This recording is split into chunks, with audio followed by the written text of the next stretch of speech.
Hi Hunters of the Wild, welcome back to the channel. In today's video, I'm sharing my Sakuratide build template that fits most weapon classes with minimal decoration adjustments. This build maximizes affinity for any Sakuratide setup, translating directly into higher damage output. For those who've seen my one master build for all weapons video, you'll recognize the approach I'm taking here. The Sakuratide armor set, despite being only rarity 5, punches above its weight during the Blossomdance event. Its Blossomdance prayer skill grants active damage and defense buffs, plus special event items as quest rewards. On top of that, Carving Master lets you carve one extra time from carcasses during any quest, making this set the best choice for the event. To give you a sense of the damage boost, take my Mizu bow with 210 raw attack. With the Sakuratide buff active, it jumps to 234 raw attack. That's roughly an 11% raw attack increase, which is significant. I've been using this build to farm Blossomdance meal tickets in preparation for the upcoming Arch-Tempered Ray Dao quest. The Sushi Meal, while lacking insurance or Moxie food skill, offers Riser instead, which could be a game changer against Arch-Tempered Ray Dao. From the teaser, we saw an aftershock following a massive lightning blast, and Riser might be the single most useful food skill to save you from carding from that chain attack. Now, let's dive into the build itself. This is my optimized Sakuratide setup that suits most weapons, leveraging latent power and maximum might.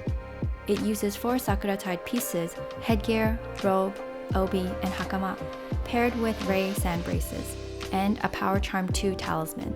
For decorations, I slot 3 Mighty Jewels into level 2 slots to max out maximum might, a level 3 Throttle Jewel in the gloves to max latent power, and a single Enduring Jewel to max item prolonger, which extends the duration of Dash Juice, Mega Demon Drug, and Demon Powder by 50%. For stamina-heavy weapons, swap the Mighty Jewels for decorations that suit your weapon class, like Stamina Surge for dual blades or earplugs for Insect Glaive. As for bow, I went with 1 Counter Jewel and 2 Refresh Jewels, since stamina isn't much of an issue when latent power is active.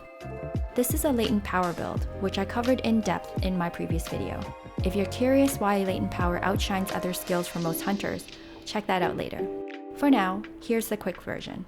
Latent power level 5 grants 50% affinity and cuts stamina depletion by 50%. Pair that with maximum might, which adds 30% affinity when your stamina is full. It's an absolute lethal skill combo. These two skills synergize perfectly on the stamina aspect, giving you a flat 80% affinity with minimal effort. No gore virus upkeep, no weak point precision required. To trigger latent power, which lasts 2 minutes, you need to be in combat for 2 minutes or take 130 cumulative damage. In my experience, taking hits is the most reliable way to keep it active. Here's the Affinity Breakdown.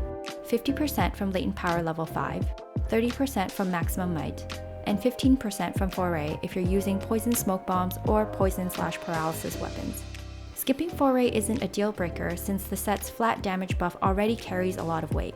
That leaves you with 95% affinity with Foray, 80% without, or 50% if you drop maximum might plus your weapon's base affinity. The playstyle is simple.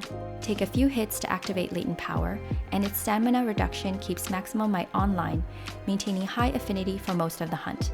This build holds up better than most Sakuratide setups I've seen. There you have it. Stick around for some gameplay footage showcasing this Sakuratide build adapted to different weapon types. Here, starting with my main weapon, the bow, I'm gonna go into the fire voluntarily to activate latent power. Now, all I'm gonna do is just focus on doing damage.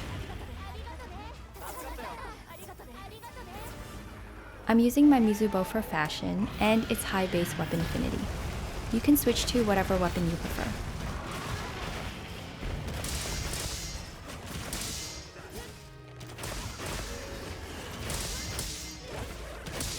With latent power active, we have 77% affinity for the next 2 minutes.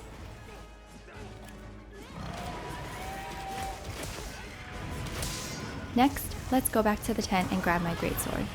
This is the first time I'm playing Greatsword in Wilds.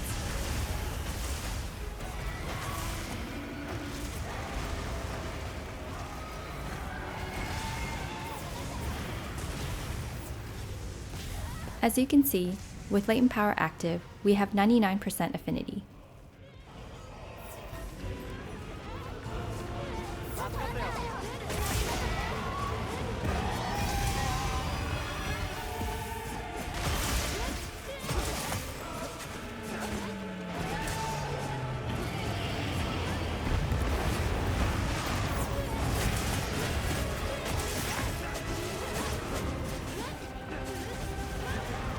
Next, I'll swap to Switch Axe.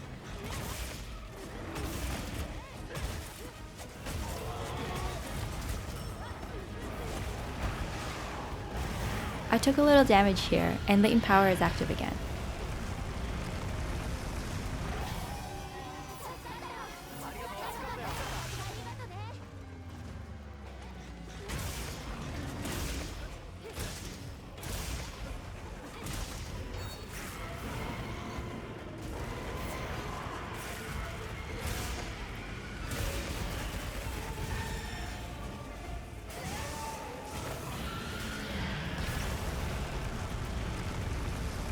Let me know your thoughts or suggestions for improvements in the comments. If you enjoy exploring off-meta, versatile sets and builds, hit subscribe. Thanks for watching, and I'll see you in the next video!